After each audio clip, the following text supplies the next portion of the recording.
everybody, it's Vanessa, the Crafty Gemini. I post weekly videos right here on my YouTube channel, and in this video I want to talk to you a little bit more about my new ruler, the 10-inch slicer. In this video I'll be sharing with you some tips and tricks and a few different variations on how to cut your blocks so you can put together some really cool looking quilts.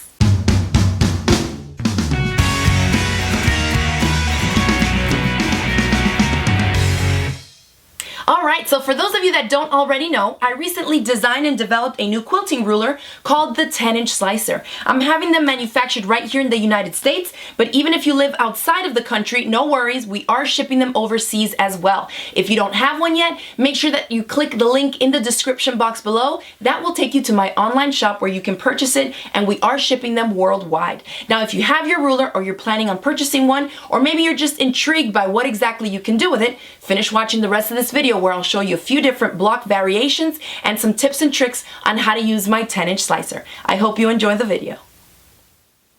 Alright, so let me share with you some tips and tricks and the most basic way to use my 10-inch slicer ruler. So by now you should probably already know that I designed and developed this ruler to be used with 10-inch by 10-inch pre-cut squares of fabric. Now we say pre-cuts, it can be cut by the manufacturer and they sell them in these stacks like this. Every fabric manufacturer has a different name for these guys. This is cotton and steel. So this is a division of RJR fabrics. They call them 10 by 10s. Sakura, this collection is called Sakura. It's by Canvas Studio and they call them 10 by 10s. Robert Kaufman. This is this gorgeous collection. I love this. It's called Blueberry Park and they call them at Robert Kaufman, they call them 10 squares. This one is by Moda, and Moda is the one that calls them layer cakes. So this is a layer cake, okay? So don't think that you have to just find one that says layer cake specifically. All you're needing is 10-inch by 10-inch pre-cut squares, which nowadays most of the fabric manufacturers are coming up with their own collections in the exact same dimensions. Okay, now, aside from purchasing them like this, you're obviously going to be paying a premium because they're coming to you pre-cut. So that's kind of why I developed the ruler, is around these ones. I figure if you're paying a premium, because the squares of the fabric collections have been pre-cut for you, we might as well use every bit of it, or at least as much of it as we can. But you can also feel free to cut out your own squares. This one came from a set, it's by Northcott Fabrics, and they call them tiles. But you can cut up your own scraps into 10-inch squares and just use them for the same project. So just start off with 10-inch by 10-inch squares, and you're ready to get started with your 10-inch slicer. Alright, so now let me show you a quilt, or I should say a block first to get started. This is the basic sliced block, okay? This is it right here. It is a block that has just one slice in it, and you can see I generally will recommend that you choose contrasting fabric. So you want to go with just think light and dark. One fabric should play as the light in the combination and the other fabric should play as your dark. So in this case, let's have a look. The background here is obviously my dark fabric and the light strip here is the light. Now in this one here, the light is going to be the background squares and the dark is going to be the one that has more of the gray in it because it looks darker to me. So we're going to go with that. And then the third one here you can see is quite the opposite of this. And this is actually how I put these guys together, is that this strip belonged to this square of fabric and this black strip belonged to this black background chunk here. So you can see that you basically have just two solid 10-inch by 10-inch squares where we slice into it with my ruler, and when you piece it in there you have something that looks a lot more visually appealing than just a solid square of fabric. We've added these little slices, they get pieced in, and you have no fabric waste. So now I'm going to show you a quilt that was done with this basic sliced block, and then we'll get into showing you how to cut your fabric and make it yourself. So here's my sliced quilt, and I used cotton and steel mochi 10 by 10s for this quilt. I only used 20 of the squares, so it's about a crib size quilt. It would also make a good charity quilt to give away, also for wheelchair lap quilts. Half of a stack is really nice for those types of projects. Now, when we look at these stacks, they generally will come with about 40 or 42 squares in each. Nowadays, I've seen some manufacturers start to make basically mini layer cakes, so they come with about half, about 20 squares. So when you are looking to buy these, especially if you're buying any online, make sure that you look and see and read to see how many of the squares are coming in your actual stack, so you're not disappointed in case you get a smaller one when it comes in the mail. But out of one full stack, you can make two quilts about a crib size, or you can make one larger quilt. So here is the idea. Okay, let's have a look at these two blocks. This was my solid block, okay? And I pieced in this one. Now this came from another square, which actually is this block down here. But have a look. This purple kind of splash print here, the strip that I cut out of here was pieced into this one, okay? And this guy came from another thing. This one came from another block, and you kind of swap out these center strips. So it's real simple. They have no sashing in between them. I also went ahead and did some big stitch hand quilting on these blocks because I love the way that that looks, and it's quite fun to do and really simple. And so I'm going to show you now how to cut your fabrics and make the simple sliced block. Alright, so to get started with the slice block, I'm going to show you 2 of them at a time so you can kind of get an idea of how you do it like this. The idea is that you would repeat this to all the blocks that you want to incorporate in the basic sliced quilt, and you're going to swap out these center slices among all the blocks. So you definitely need to have more than one. And I'm going to show you with 2 squares here just so you can see that you can cut through the multiple layers at once with the ruler. You can stack really these squares as high as you feel comfortable cutting through with your rotary cutter. Now, a few things that you are going to need is obviously the 10" by 10" squares that you're going to start with. Here are the other things that you'll need as well. My 10" slicer, and if you don't have one yet, make sure that you click in the link in the description box below, and I'll put you a link there to my online shop where you can purchase it. You're going to need a rotary cutter. Also, some basting glue. There's a lot of different basting glues on the market. I personally prefer to use the washable glue by Elmer's, and I just put a really thin tip on it. These tips are called fine line glue tips, and they're by pileoffabric.com is where I get them. My friend Alyssa sells them in her online shop, and they come in different sizes for the different flows. Then you're going to need an iron and some type of a pressing matter ironing board, okay? Aside from that, your sewing machine, some, cotton thread in there or polyester, whatever you prefer to use for piecing your quilt patchwork pieces together. And then you're also going to need a rotating mat, which, as a matter of fact, let me grab mine. Alright, so here are 2 of the cutting mats that I like to use. I've been using both these guys for years and they work fine. This one is by Fiskars and this one is by Olfa. You can see that the Fiskars one is a little bit bigger, and I believe that both of these manufacturers also make really larger ones. I find that this 12 or 13" size work great since we're working with 10" by 10" squares. You can see how it fits nicely on there. This is a great project to take for weekend retreats or classes. So if you have one like this, definitely grab that. If you don't and you're interested in purchasing one, I've also included a link for both of these guys in the description box below. For the purposes of this video, I'm going to use the smaller one since I have a tight shot here on my table. So rotating mat and your other supplies, and then let's get started. So to cut your squares, you're going to lay it on your rotating mat, and you can cut them one at a time, but I'm going to cut them through 2 layers. I generally can cut up to 4 layers at a time, and that definitely saves me some time. But if you don't feel comfortable doing that, holding an acrylic ruler down and using your rotary cutter, you can just do them one at a time. If you are going to stack these guys up to get the sliced quilt where you just have the one slice all going in the same direction in every block like you see here and like I showed you in the quilt earlier, then you definitely want to stack your squares up one on top of the other, all of them with the pretty side of the fabric facing up, okay?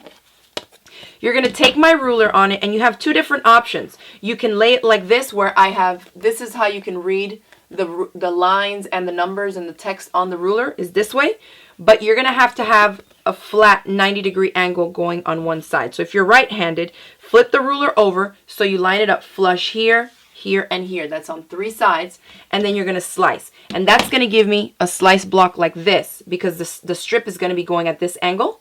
But if you flip it and you cut it so that the narrowest portion is closest to your body versus the widest part down here between top and bottom, the slice is going to be going this way when the 6 1/4 inch measurement is towards your body. And notice the slice goes in the opposite direction if you have the 2 1/2 inch edge closest to your body. So if you want the slice going in the opposite direction, you can do it that way. Just decide on which way you want your angle and just be consistent. I'm going to cut it with the widest portion closest to my body. I'm lining up flush on 3 sides. Place some good pressure on that ruler and just slice and follow the edge. Now we use our rotating mat to turn this 180 degrees so we can repeat the process on the other side. Notice I have not moved my ruler, okay? I haven't flipped it or turned it. The same orientation that I had when I cut this side, I'm going to do the same thing here. Line it up as best you can, flush on 3 sides, and cut again. So now we've cut each one of our blocks, each one of our squares, into 3 different pieces. And look what you need to do. You swap out the strip. So I'm going to put that strip to the bottom. Move this guy out. See how that works?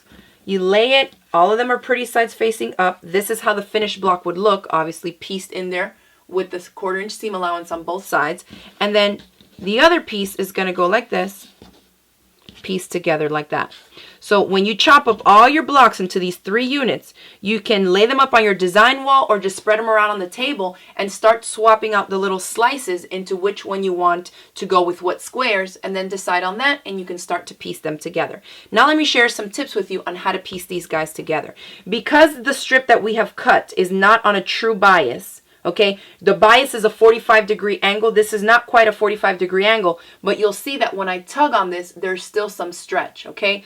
That can be an advantage or a disadvantage. But if you want your patchwork to be as precise as possible, here's a quick tip that I really like to use when I'm piecing my 10-inch slicer projects. This is where the basting glue comes into play. I will baste with glue, and that just means I'm putting a few dots or a thin stream somewhere in the seam allowance. All right, so now this is the edge that's glued, and it needs to be glued here. So I'm just going to pick this guy up and line up those raw edges. Notice I'm starting off right at the tip of my fabric and bringing it down all the way. So tip to tip. This is not a 45-degree angle, so you don't have to overlap it by the 1/4 inch, usually like we do in other type of triangular work in patchwork. Just match it tip directly to tip. When you hit it with a hot dry iron, your glue is no longer going to be sticky or gooey. It's not going to gum up your needle on your machine. This is now going to dry it and set it into place. Just make sure you have no steam in your iron, okay? You just want a dry iron to set that glue. So then when I have all my units like this, I can head over to my sewing machine, and with a 1/4 inch seam, I can just run these through like chain piecing them all together, and you'll have a quick quilt in no time. All right, so now this is already pieced, or excuse me, glue basted into place. I'm going to stitch this down with a 1/4 inch seam allowance, and then we'll attach the other side of the block.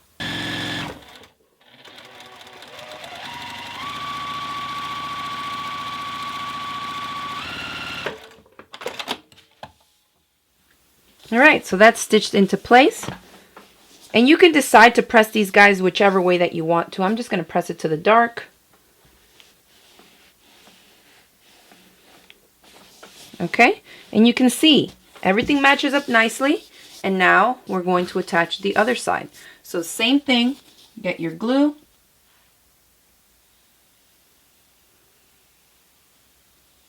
and the glue doesn't have to go along the entire edge. You can also do just a few dots, just enough to hold it. I'm going to take this and place it here so it matches tip to tip again on that raw edge, and scoop my fabric so raw edges match.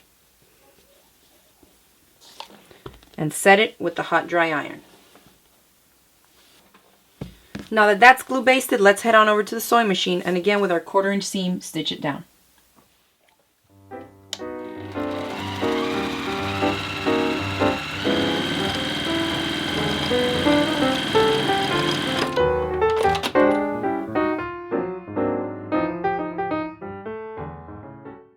So that's our first slice block.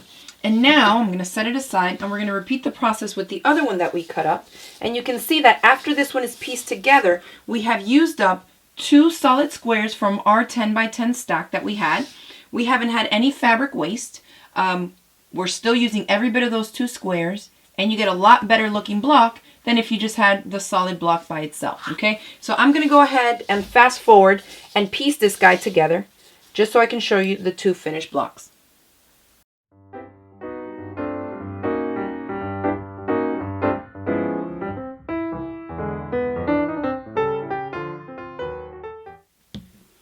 All right, so we have our 2 blocks here.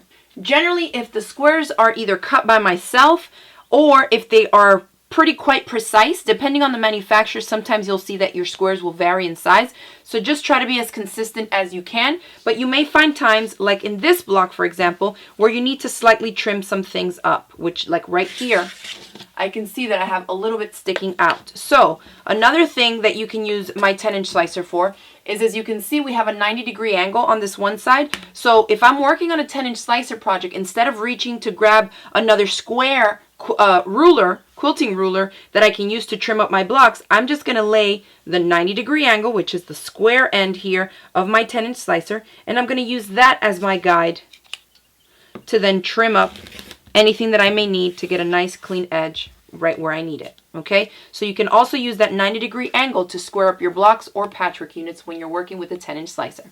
All right, so now let's talk a little bit about dimensions and what we end up with after we cut and piece this into what was originally a 10-inch by 10-inch square. So if you notice, we took seam allowances in when we stripped this, or when we pieced this strip in from the sides, but we haven't affected really the height of the square that we originally had. So that's why you can see that this is now a rectangle. Okay, so if we measure here to here, it's still the full 10 inches. Okay, but on measuring from here to here, depending on your seam allowances, it may be anywhere from 9 1/4, 9 1/2, somewhere around there. Okay, so you now have a rectangle. I don't know why, but a lot of people seem to have a problem with piecing a rectangle or using it in a quilt. So what I'm going to tell you is, if you want to make the most out of your fabric and not waste any, then you're definitely going to want to piece them in the rectangles. It's not a big deal because they're not going sashed, and whatever's going next to them is going to be the same dimensions. Okay, so this is going to get pieced into the project and you're still going to get the block. I mean, unless you have an issue with it visually, that you want it to be a square, there's really no need to trim the blocks down. Just use them as their rectangles. What that's going to give you is, if you line it up with the slice going here in the rectangular shape so that it's oriented vertically, you're just going to get a longer quilt than you do wide, which is perfectly fine because oftentimes we like rectangular quilts anyways. I don't know that many people that prefer to have a square quilt. Okay, so these don't have to be trimmed down at all. Keep your rectangle, even though it measures 10 by 9 1/4, whatever it is. Just make sure that all your blocks are the same so they match up when you go to piece them together in the rows and columns to make the finished quilt top. Okay, so that's that. If you do want to go ahead and trim it, then feel free to grab a square ruler and trim it down to the size that you prefer. But personally, I like to keep it in the rectangular shape just so that I use as much of the fabric as I can. All right, so now let's talk about design possibilities. Now, I have showed you already how to cut up 2 different squares and use the chunks from the 2 different blocks just to get 2 alternating blocks like this. And so if you notice, the background pieces on either side of our center slice here are the same print, right? So here's a different way that you can switch it up and you're still doing everything else the same way. And that is, you cut up your blocks the same way that I showed you, but instead of just switching the slice block in there, say, and piecing something like this that has the same background piece on either side, if you notice, these 2 cuts are identical because remember that we used the ruler as our template here, the same thing there, and we did the same thing to the opposite side. So the chunks that you cut off on either side of your strip are identical cuts. So what does that mean? That means that if I cut up a bunch of my squares, I can tweak it so that now I can piece the slice block together in a way that I end up with 3 different prints per block instead of just the 2 fabrics. Okay, so this is a third or a second variation to using the same regular slice block, but instead of having the same background chunks, you swap it out. And that's what I did in this quilt here with this neutrals collection. Okay, notice what I did, and I did a lot in here just to play on the contrast that these neutrals have. Notice I have 2 different light prints from the collection with a dark slice. On the one next to it, I have 2 different dark prints from the collection with a light slice, and it alternates. The next one is going to be, again, 2 different light prints with a dark strip, and so you have 1 light, 1 dark, 1 light, 1 dark in the block units, and then also for those strips, so that as you put the pieces together, you can see that they all alternate and you get this overall really interesting visual contrast and a more complex looking design, but it's the exact same quilt, okay? Same slice block, just alternating 2 different prints on either side of the slice to get 1, 2, and 3 different prints total per block. Now going back to this block, I know some of you are probably thinking there is no way that I can piece a block together and have the text on this directional fabric be upside down. It's not a big deal. Piece it together the way you normally would and notice in which direction the slice is going. We're going from top left to bottom right. If you piece the block into your quilt so that it reads correctly, it's still going to be oriented the same way and you're not going to affect the design because notice in which direction the slice is still going. Top left to bottom right. Okay, so even though when you cut it, it may be upside down, just piece it together normally and reorient the block so that it's in the correct orientation and you have the directional print or the text on your fabric going the way that you want. This one, for example, here it shows as upside down, but the print is like that. It's not exactly directional. Some of the prints are facing right, some are upside down. So this is a print, in this case, that can go either way. Alright, so that's it. That was quite a long video with tons of information in it. So make sure that you bookmark it or save it.